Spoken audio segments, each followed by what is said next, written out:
Hello नमस्कार सुप्रभात मेरे प्यारे साथियों, कैसे हो। स्वागत करता हूं आप सभी का राधे क्लासेज के यूट्यूब चैनल पर। प्यारे साथियों, आशा करता हूं आप सभी स्वस्थ होंगे। साथियों, पिछली क्लास में हमने राजस्थान इतिहास, कला व संस्कृति से संबंधित महत्वपूर्ण प्रश्नों पर चर्चा की थी। साथियों, इसी सीरीज को आगे बढ़ाते हुए हम राजस्थान इतिहास, कला, संस्कृति व भूगोल से संबंधित कुछ और महत्वपूर्ण प्रश्नों पर चर्चा करेंगे जो पिछले एग्जाम्स में पूछे गए हैं या पूछे जा सकते हैं। तो प्यारे साथियों, क्लास को शेयर कर देना, चैनल को सब्सक्राइब कर देना और बेल आइकन को प्रेस कर देना ताकि आप तक हमारे लेटेस्ट वीडियो पहुंचते रहे। तो प्यारे साथियों, बने रहना, क्लास को स्किप मत करना, क्लास को पूरी देखना। चलते हैं साथियों, राजस्थान की किसी भी भर्ती परीक्षा की तैयारी करने वाले छात्रों के लिए यह क्लास काफ़ी महत्वपूर्ण रहने वाली है। यह प्रश्न काफ़ी महत्वपूर्ण रहने वाले हैं। साथियों, आज की क्लास में हम कुछ महत्वपूर्ण प्रश्नों पर चर्चा करेंगे। आप अंत में कमेंट देके बताना कि आपके इन प्रश्नों में से कितने प्रश्न सही निकले, कितने प्रश्न गलत निकले। गलत निकले प्रश्नों को दोबारा से देखना और देखना कि आपने क्या गलती की है। तो साथियों, चलते हैं आज के टॉपिक पर, आज के प्रश्न पर। प्यारे साथियों, आज का जो अपना प्रश्न है वो प्रश्न है साथियों, आमेर के किस शासक ने 12 कोटड़ी नामक सामंती व्यवस्था को प्रारंभ किया था। आमेर का कौन सा शासक था जिसने 12 कोटड़ी नामक सामंती व्यवस्था को प्रारंभ किया था। साथियों, पृथ्वीराज कछवा, राजा भारमल, सवाई प्रताप सिंह, मान सिंह प्रथम या अनुत्तरित रहने वाला है। तो प्यारे साथियों, आमेर का कौन सा शासक था वो जिसने 12 कोटड़ी नामक सामंती व्यवस्था को प्रारंभ किया था। तो वो कौन था रे? पृथ्वीराज कछवा। कौन था साथियों? पृथ्वीराज कछवा था जिसने 12 कोटड़ी नामक सामंती व्यवस्था प्रारंभ की थी। प्यारे साथियों, पृथ्वीराज कछवा के 12 पुत्र थे। कितने पुत्र थे? 12 पुत्र थे। उसने अपने राज्य को 12 पुत्रों के अंदर समान रूप से बांटा था। इस व्यवस्था को ही 12 कोटड़ी व्यवस्था कहा जाता है। क्या कहा जाता है? 12 कोटड़ी व्यवस्था कहा जाता है। प्यारे साथियों, पृथ्वीराज कछवा के समय कृष्णदास पेयहारी ने गलताजी के अंदर रामानंदी संप्रदाय की पीठ स्थापित की थी। कौन से संप्रदाय की? रामानंदी संप्रदाय की पीठ स्थापित की थी। कौन से संप्रदाय की? रामानंदी संप्रदाय की पीठ स्थापित की थी। कहाँ पर? गलताजी में। कहाँ पर की थी? गलताजी के अंदर रामानंदी संप्रदाय की। किसने? कृष्णदास पेयहारी ने। कहते हैं कि जो पृथ्वीराज कछवा था राणा सांगा से काफी प्रभावित था और राणा सांगा से प्रभावित होकर के पृथ्वीराज कछवा ने अपने एक पुत्र का नाम सांगा रख दिया था और इसके नाम पर बाद में इसने जयपुर में सांगानेर कस्बा बसाया था। कौन सा कस्बा बसाया था? सांगानेर कस्बा बसाया था। साथियों, पृथ्वीराज कछवा आमेर का वो शासक था जिसने खानवा युद्ध में भाग लिया था और खानवा युद्ध में लड़ते हुए वीर गति को प्राप्त हुआ था। तो चलते हैं साथियों अगले प्रश्न पर।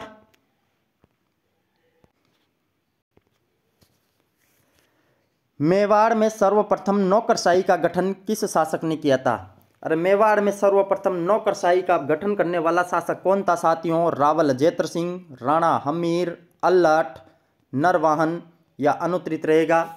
तो प्यारे साथियों, मेवाड़ में सर्वप्रथम नौकरशाही का गठन करने वाला जो शासक था वो शासक कौन था रे साथियों? वो शासक तो अल्लट था। कौन था साथियों? अल्लट था जिसने मेवाड़ में सर्वप्रथम नौकरशाही की व्यवस्था को प्रारंभ किया था। अल्लट को आलू रावल के नाम से भी जाना जाता है। किसके नाम से जाना जाता है? आलू रावल के नाम से भी जाना जाता है। अल्लट के पिता का नाम भृतपट्ट था। प्यारे साथियों, अल्लट ने अपनी राजधानी आहड़ को बनाया था। किसको बनाया था? आहड़ को बनाया था। साथियों, यहाँ पर इसने आहड़ में वराह मंदिर का निर्माण करवाया था। राजधानी आहड़ को बना लिया। कौन सा मंदिर? वराह मंदिर का निर्माण करवा दिया। कौन से मंदिर का? वराह मंदिर का निर्माण करवाया। और अल्लट ने हूण राजकुमारी हरिया देवी से प्रथम अंतर्राष्ट्रीय विवाह किया था। क्या किया था? प्रथम अंतर्राष्ट्रीय, जो राजस्थान का प्रथम अंतर्राष्ट्रीय विवाह कहलाता है। किससे? हूण राजकुमारी हरिया देवी से किया था। किससे किया था? हूण राजकुमारी हरिया देवी से। चलते हैं साथियों अगले प्रश्न पर। 1857 की क्रांति के समय कहाँ के शासक को जनता ईसाई राजा के नाम से पुकारती थी? प्यारे साथियों, 1857 की क्रांति के समय कहाँ का राजा था, कहाँ का शासक था जिसको जनता ईसाई राजा के नाम से पुकारती थी? बीकानेर, कोटा, टोंक, जयपुर या अनुत्तरित रहने वाला है। तो साथियों 1857 की क्रांति के समय वो शासक कहाँ का था जिसे जनता ईसाई राजा के नाम से पुकारती थी? तो कहाँ का शासक था रे साथियों? वो तो टोंक का शासक था। कहाँ का शासक था? टोंक का शासक था। टोंक का शासक था वजीरुद्दौला। कौन था रे साथियों? वजीरुद्दौला था, जिसे जनता ईसाई राजा के नाम से पुकारती थी। वजीरुद्दौला ने 1857 की क्रांति के अंदर अंग्रेजों का सहयोग किया था। किसका सहयोग किया था? अंग्रेजों का सहयोग किया था। लेकिन जो नवाब था, टोंक का नवाब था वजीरुद्दौला, इसका जो मामा था मीर आलम खां, इसने क्रांतिकारियों का साथ दिया था। किसका साथ दिया था? क्रांतिकारियों का साथ दिया था। चलते हैं साथियों अगले प्रश्न पर।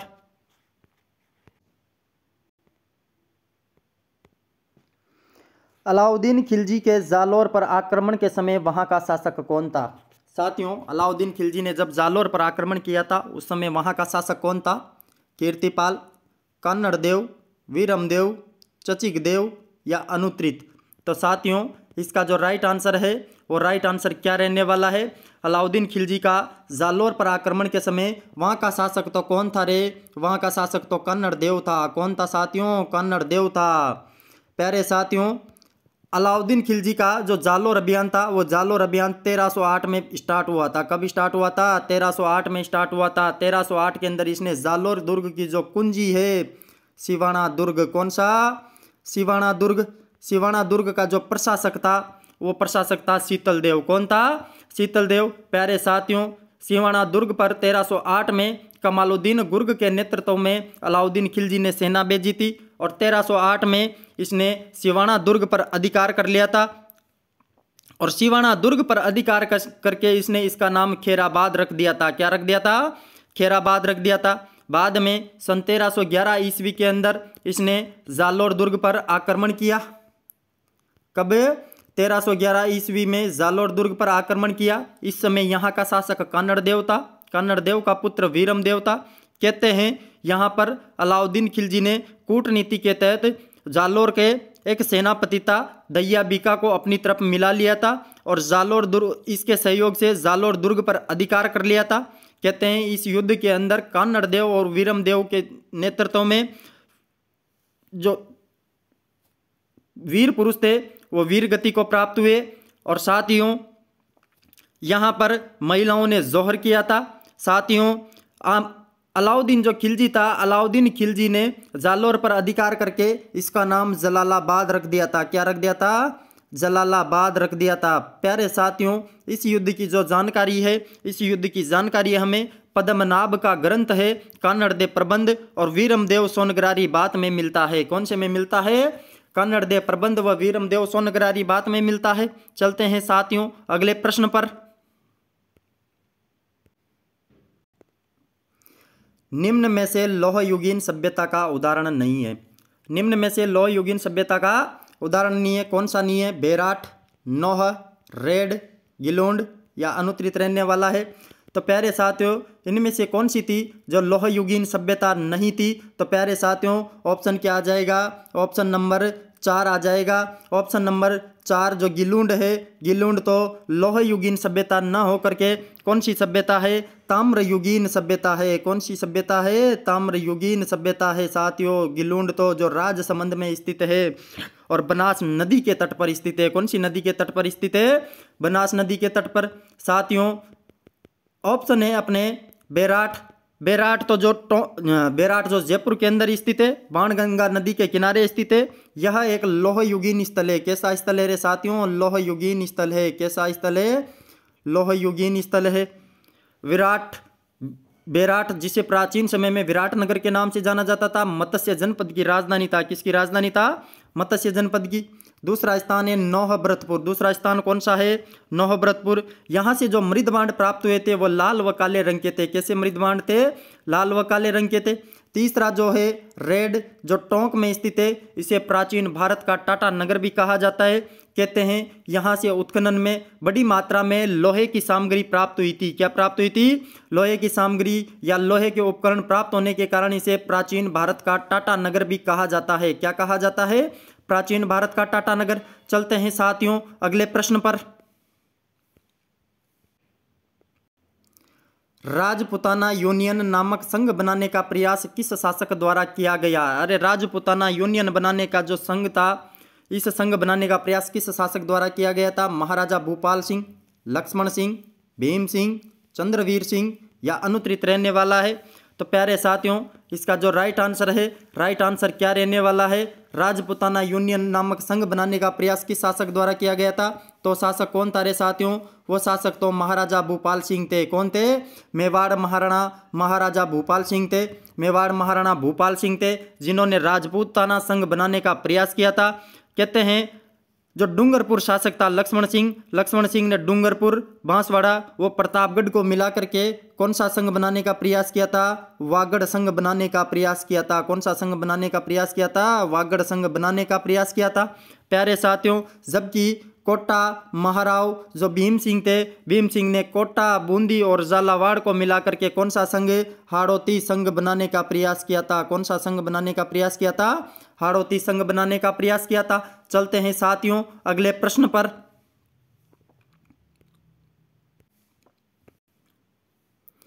बिजोलिया के किस जागीरदार ने चौरी नामक एक नया कर लगाया था? अरे बिजोलिया का कौन सा जागीरदार था जिसने एक चौरी नामक नया कर लगाया था साथियों? पृथ्वी सिंह, कृष्ण सिंह, केसरी सिंह, फतेह सिंह या अनुत्रित रहने वाला है? तो प्यारे साथियों, बिजोलिया का कौन सा शासक था जिसने चौरी नामक एक कर लगाया था? तो प्यारे साथियों, कौन था वो? तो कौन सा शासक था जिसने चौरी नामक एक कर लगाया था? तो प्यारे साथियों, वो तो कौन था? वो तो था कृष्ण सिंह था। कौन था रे साथियों? कृष्ण सिंह ने बिजोलिया की जनता पर 1903 के अंदर, कब? 1903 में 5 रुपये की लागत वाला, कितने रुपए की? 5 रुपये की लागत वाला एक नया कर, चौरी कर लगाया था, जिसके विरोध में जो वहाँ के किसान थे उन किसानों ने हल चलाना बंद कर दिया था, खेती करना बंद कर दिया था, जिसके फलस्वरूप जो जागीरदार था कृष्ण सिंह को झुकना पड़ा और लगान जो थी 1/2 के स्थान पर 2/5 कर दी थी। कितनी कर दी थी? 2/5 कर दी थी। प्यारे साथियों, बिजोलिया जो किसान आंदोलन था, बिजोलिया किसान आंदोलन 1897 में शुरू किया गया था। कब शुरू किया गया था? 1897 में शुरू हुआ था और 1941 तक चलने वाला भारत का सबसे लंबा अहिंसात्मक किसान आंदोलन था। साथियों, जो बिजोलिया था, बिजोलिया ठिकानों पर जो ठिकाना था, यहाँ की जो जनता थी, यहाँ के जो किसान थे, उन किसानों पर अप्रत्याशित कर लगाए गए थे, जिसके विरोध में किसानों ने यहाँ पर आंदोलन किया था। साथियों, 1906 के अंदर एक नया शासक बनता है बिजोलिया का, उसका नाम था पृथ्वी सिंह। पृथ्वी सिंह ने जनता पर एक नया कर था तलवार बंदाई कर, कोर्चा करता तलवार बंदाई कर लगा दिया था, जिसका विरोध किया था किसानों ने। चलते हैं साथियों अगले प्रश्न पर।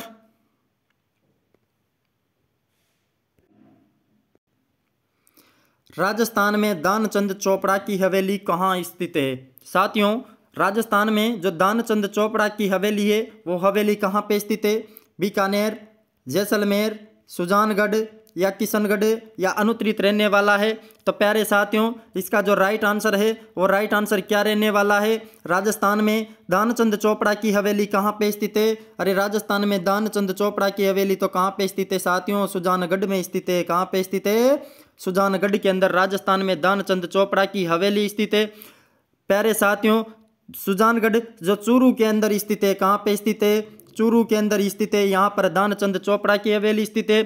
चूरू में कुछ प्रमुख हवेलियाँ और है, जिनमें माल जी का कमरा है, रामविलास गोयन की हवेली है, सुराणों की हवेली है, मंत्रियों की हवेली है, मोटी हवेली है, आदि हवेलियाँ कहाँ पे स्थित है? चूरू के अंदर स्थित है। चलते हैं साथियों अगले प्रश्न पर।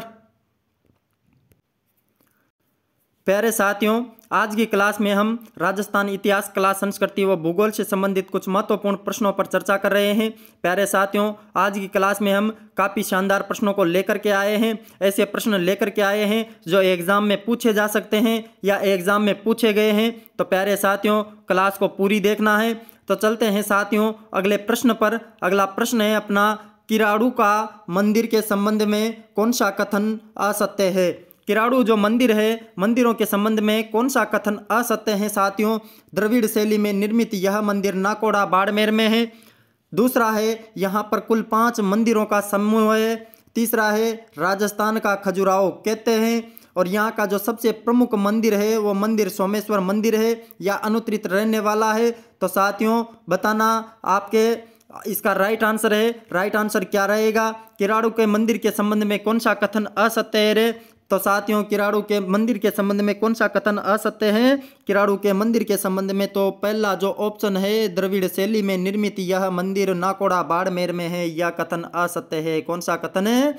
यह कथन प्यारे साथियों यह मंदिर नाकोड़ा बाड़मेर में स्थित न होकर के हाथमा गांव है। कौन सा गांव है? हाथमा गांव है, बाड़मेर के अंदर यहाँ पर स्थित है। हाथमा गांव बाड़मेर के अंदर स्थित है। 11वीं 12वीं सदी में निर्मित यह मंदिर भगवान शिव को समर्पित है। किसको समर्पित है साथियों?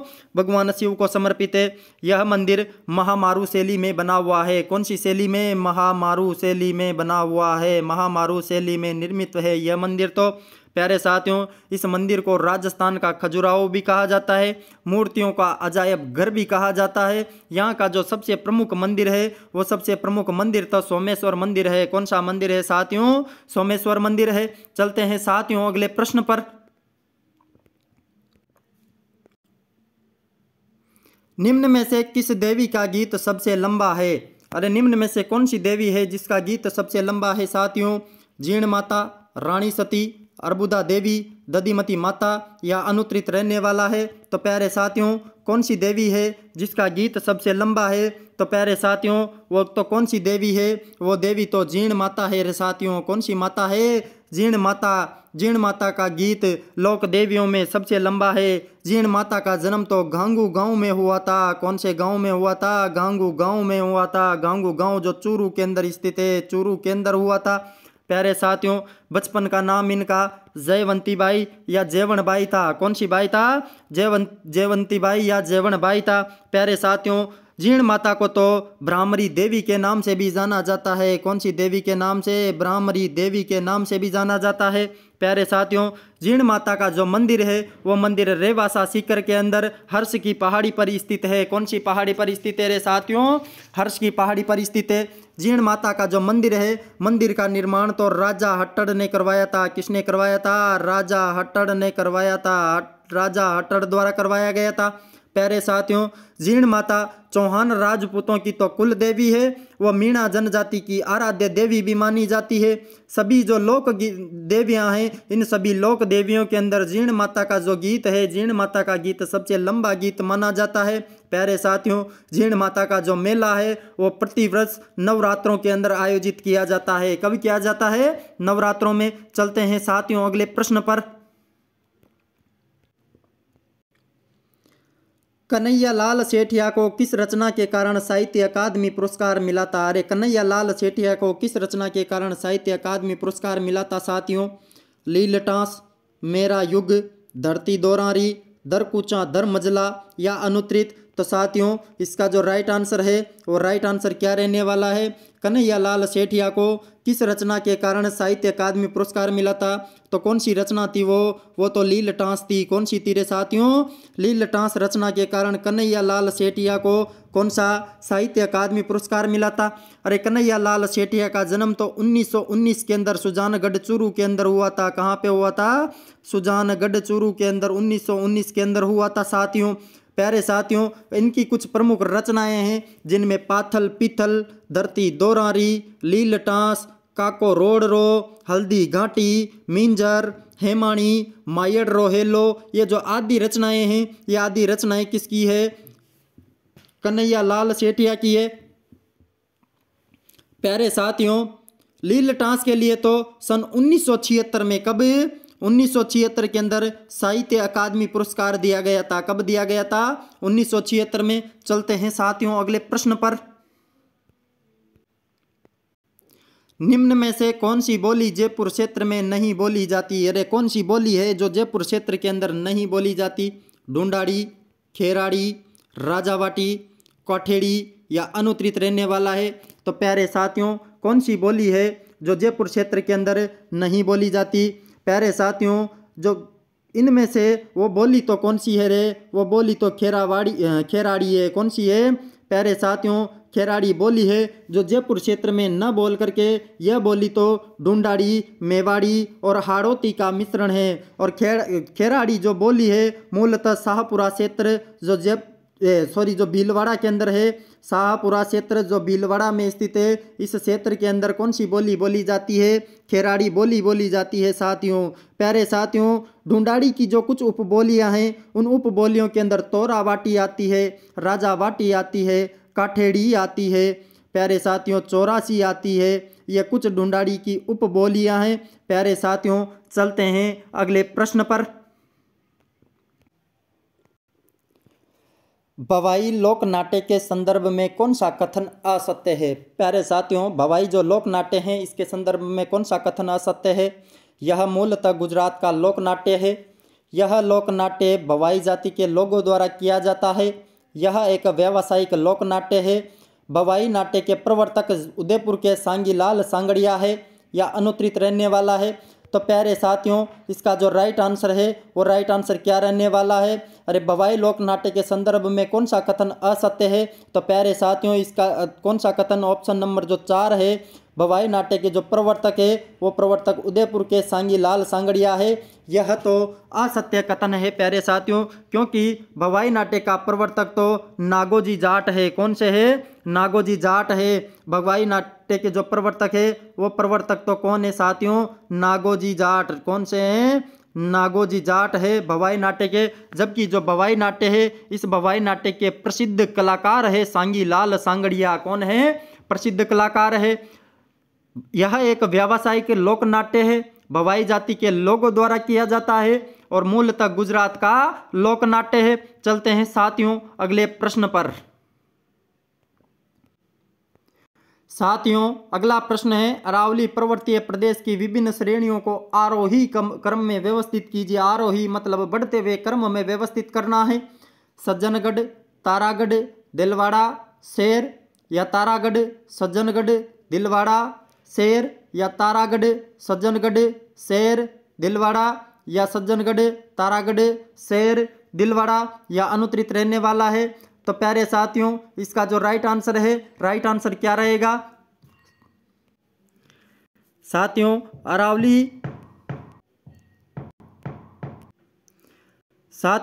अरावली की जो चोटियां हैं उनको याद करने की ट्रिक है, गुरु से जरा दिल से आशा रखो। तो प्यारे साथियों, इसका जो क्रम होगा वो क्रम क्या होगा रे साथियों? इसका क्रम तो क्या होगा? सबसे ऊंची जो चोटी है वो सबसे ऊंची चोटी कौन सी आ जाती है? गुरु यानी गुरु शिखर, से यानी शेर, दिल यानी दिलवाड़ा, से यानी सज्जनगढ़, र से रघुनाथगढ़। प्यारे साथियों, तो इस क्रम में देखते हैं तो कौन सा मिलता है अपने को? ऑप्शन नंबर जो 2 है वो 2 है, तारागढ़, सज्जनगढ़, दिलवाड़ा, शेर आ जाता है साथियों। शेर तो जो है वो शेर 1597 मीटर ऊंची है। कितनी है? शेर तो 1597 है। शेर तो 1597 है। दूसरी है दिलवाड़ा। दिलवाड़ा तो कितनी है? 1442 मीटर ऊंची है। दिलवाड़ा तो 1442 है। जबकि सज्जनगढ़ 938 मीटर है। सज्जनगढ़ कितनी है? 938 मीटर। जबकि जो तारागढ़ है वो तारागढ़ तो 873 मीटर ऊंची है। कितनी है? 873। जो मध्य अरावली की चोटी है, कौन सी? मध्य अरावली की है। चलते हैं साथियों अगले प्रश्न पर।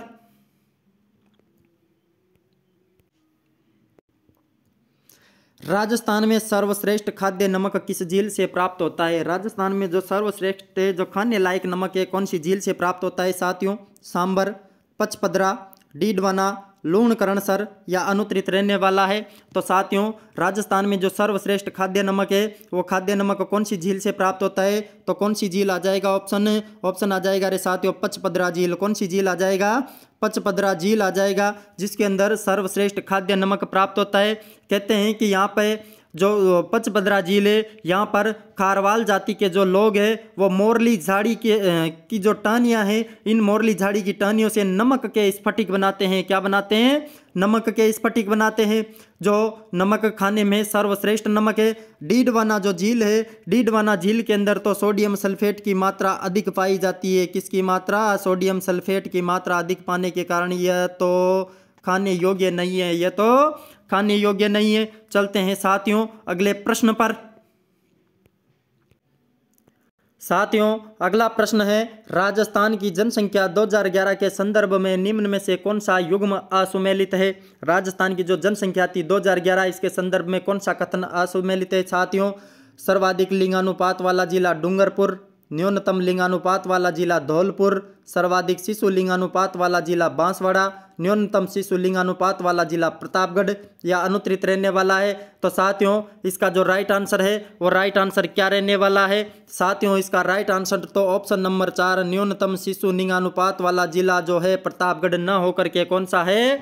अरे न्यूनतम शिशु लिंगानुपात तो प्रतापगढ़ में न होकर के कहाँ पे था साथियों, वो तो था झुंझुनू के अंदर। कहाँ पे था, झुंझुनू के अंदर था, झुंझुनू के अंदर था। कहाँ पे था, न्यूनतम शिशु लिंगानुपात तो झुंझुनू के अंदर था। 837 कितना था, 837 था। जबकि जो सर्वाधिक शिशु लिंगानुपात वाला जो जिला था वो तो बांसवाड़ा था। बांसवाड़ा के अंदर सर्वाधिक शिशु लिंगानुपात 934 था। कितना था, 934 था।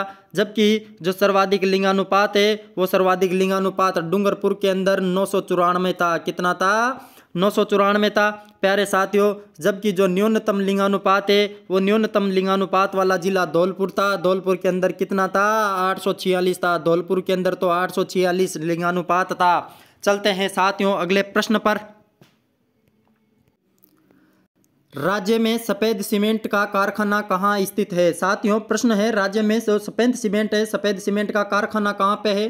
गोटन नागौर, लूणकरणसर बीकानेर, सुमेरपुर पाली, सम जैसलमेर या अनुत्तरित। तो प्यारे साथियों राज्य में जो सफेद सीमेंट है, सफेद सीमेंट का कारखाना तो कहाँ पे है रे। सफेद सीमेंट का कारखाना तो गोटन नागौर में है। कहाँ पे है, गोटन नागौर के अंदर, जहाँ पर जेके व्हाइट सीमेंट का कारखाना है। जहाँ पे किसका, जेके व्हाइट सीमेंट का कारखाना है। तो प्यारे साथियों चलते हैं अगले प्रश्न पर।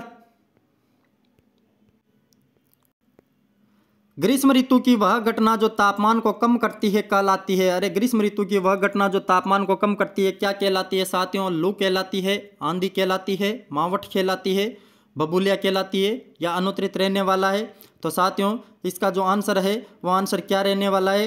ग्रीष्म ऋतु की वह कौन सी घटना है जो तापमान को कम करती है। तो कौन सी घटना है साथियों, आंधी। कौन सी है, आंधी। आंधी सर्वाधिक मई जून के महीने के अंदर आती है। कौन से महीने में आती है, मई जून के अंदर जब आंधी आती है तो तापमान में गिरावट होती है साथियों। क्या होती है, तापमान में गिरावट।